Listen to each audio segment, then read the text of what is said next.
Today we're going to talk about mixing stain colors. You can do this. What I'm trying to do is I'm trying to hit a certain tone to give the wood wall in here sort of a rustic cabin look. If you've ever been up north, like in Vermont or something, and walked into a log cabin, it has this dramatic sort of tone to it. Very warm but splotchy pine. That's what I'm trying to do. So I've got 3 different stain colors. I'll play with them out here. I'll show you. You have to use the same stain, obviously. So buy the same brand, oil base, but you can pick one.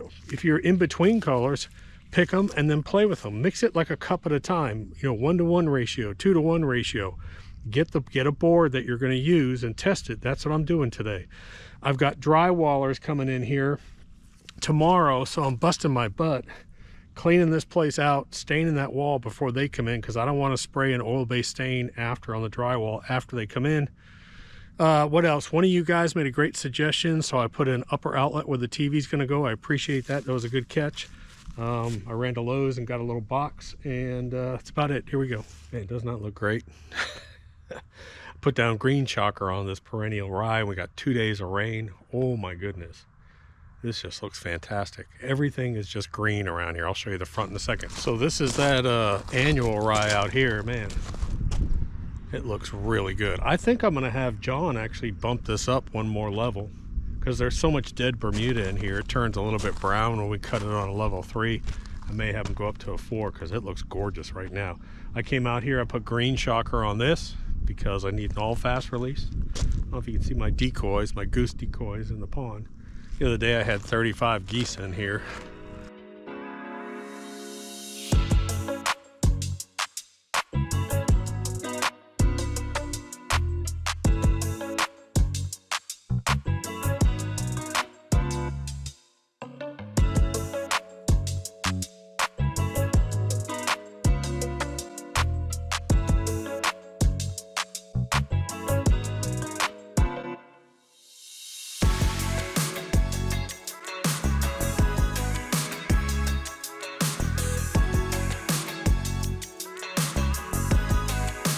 All right, so before I get all involved in this project, I'm going to be mixing 2 stain colors today.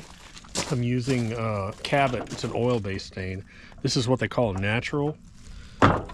Barely any brown in it, but then I want a little bit of brown. So I think I'm going to mix 3-to-1. It's called Heartwood, which is supposedly a true brown. Because I don't want this wood too light. I want it a little bit brown in here. So I'm going to try either a 2-to-1 or 3-to-1 ratio when I spray it. And then the thing that one of you guys caught, which was a good catch, was I'm going to be putting a TV up on the wall over here, and someone said, "Hey Doc, you need to put an outlet up high where your TV's going to go." That's a good catch. So today I ran over to Lowe's. I bought a box. I'm just running wire up into the box here, and then I just actually threaded it down into that other outlet there, and my electricians can actually hook that up, and I'll have an outlet for the TV here. So that was a good catch, whoever that was. Thanks. So this is the tongue and groove pine that I put up, and I'm not going to go over a whole bunch of this, but a lot of people, when you put this up, tongue and groove, you always shoot into the tongue so you don't have nail holes. I didn't want that. I want this very, very rustic. We're actually going to rough it up a little bit. I'm actually going to do a little bit of distressing on it, and I wanted all nail holes because I want to replicate these beams. I want this place to look like, just old.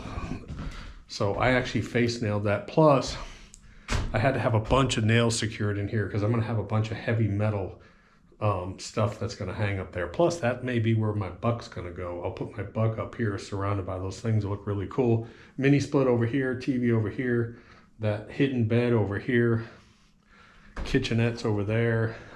I think I'm going to make a folding little desk that drops down over here. So if you wanted to work like as an office, you could do that. If you haven't seen it, this is what the backside looks like. We'll have a toilet over here. We're actually going to catch that and compost it. Someone was asking. Have a little sink, light, mirror, and this is a 36-inch shower with a rain head, and then a full-size hot water heater.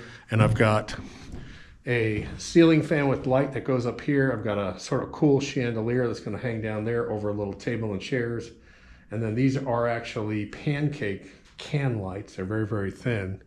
So I've got those going up too. So I've got a stain. I took down the barn door. I got to stain this barn door, which I hate doing because it has this cross member. It's really hard to get it consistent when you're spraying, so I'll have to spray and probably rag it too. And then I want to spray this. I want to get a coat up here because I'm spraying, because I am using an oil base on this. I don't want to come in and be spraying an oil base after the drywall gets put in. I don't want to do that. So I'm going to try and shoot it today, cover up everything, and should be good to go. All right, so this is the natural.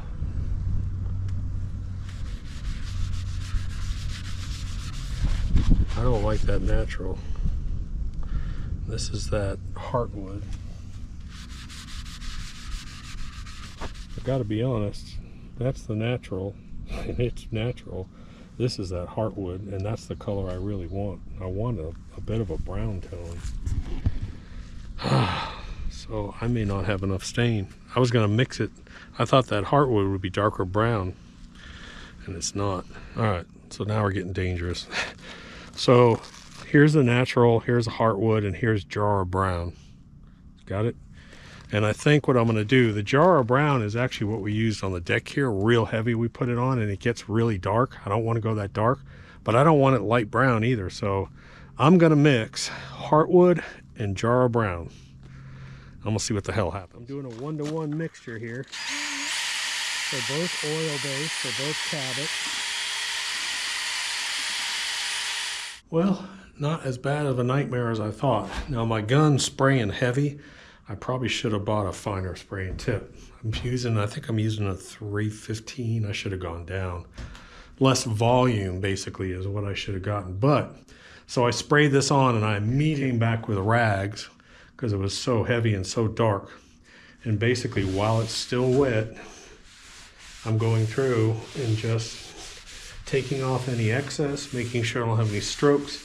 Now the cracks I'll leave dark, I don't care about that. I just want to make sure it all looks fairly even, and I really like this color. This is warm, has a little bit of an orangey red tone to it, which will go really well with the sage wall color. So my little experiment, I think, paid off. Now the hard part is going to be spraying that and getting that consistent. I don't know how that's going to go, I'll be honest. So I do have an N95 mask here, by the way. I'm getting ready to put on, but it's really windy. I've got all the windows open and the stuff is just blowing through here like crazy. So it's not a big deal, but I do need to put one on.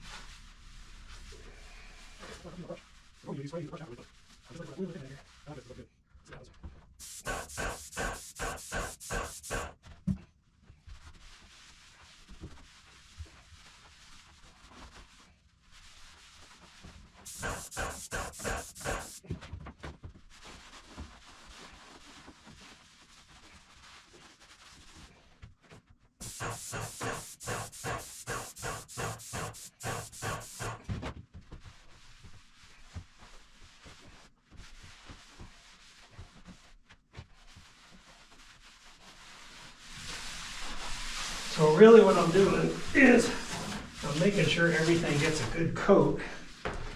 Everything gets covered well. And then once I know it's all been covered, I'll grab a clean rag and I'll go back and take off any excess so that we don't have a difference in tone from any overspray or any streaking. I really like that. So the purpose of this is to give a really warm tone, but at the same time, I've got these dark tines, plow tines that are going to go on here. So I don't want this too dark. I want those to stand out. Plus, that buck that I'm having mounted, I think he's going to be a centerpiece up here. And then I'll put all those tines and stuff, those plow spikes. They're really cool. I feel a lot better. The door looks good. I thought the door was going to come out blotchy. I saved that. Looks good. And then that door goes up on this wall. And I really like, see how it's kind of blotchy looking? That pine does that. Kind of blotches out. That's so cool. It really is cool looking. So now I flipped over the door, and while I got all the stain, the gun out and everything, before I have to clean it up, I'm gonna go ahead and spray this. This is kind of a nightmare here, spraying this thing, because what you gotta do is, you basically gotta over stain this door and then immediately come and get off all that excess stain.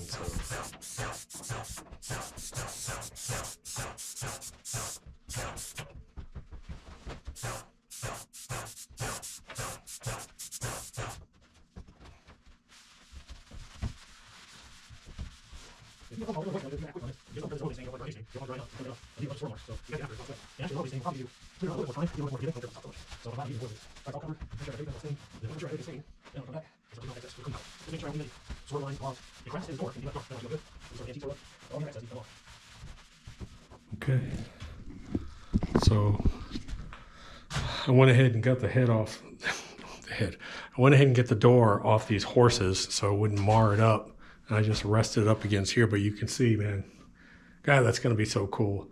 I've also got over here, I've got some really cool black and white photographs that I blow up really big on canvas, and I'll probably do a few of those here. I'm going to put that big buck right up here in the center, those tiltines all around. Man, it's going to be nice. And then there's a black bar and black hardware that go over this. Oh, I'm liking it, man. I'm liking it. So mixing a stain color. Number one, use the same type of stain. Buy a couple of gallons and play with it.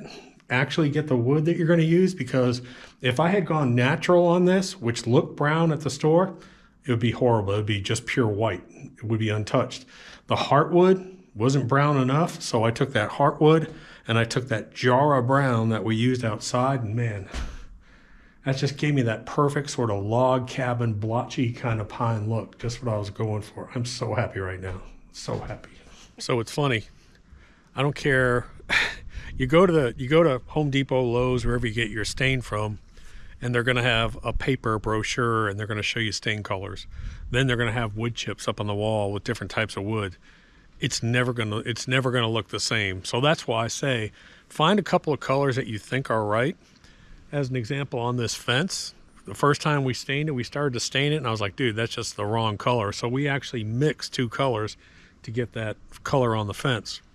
So over the years, I've learned that you can actually mix stains. So just make sure it's the same stain. You know, if it's a water-based, same manufacturer, buy a couple of cans. Unfortunately, they really don't sell pints in like deck stain. It's usually gallons.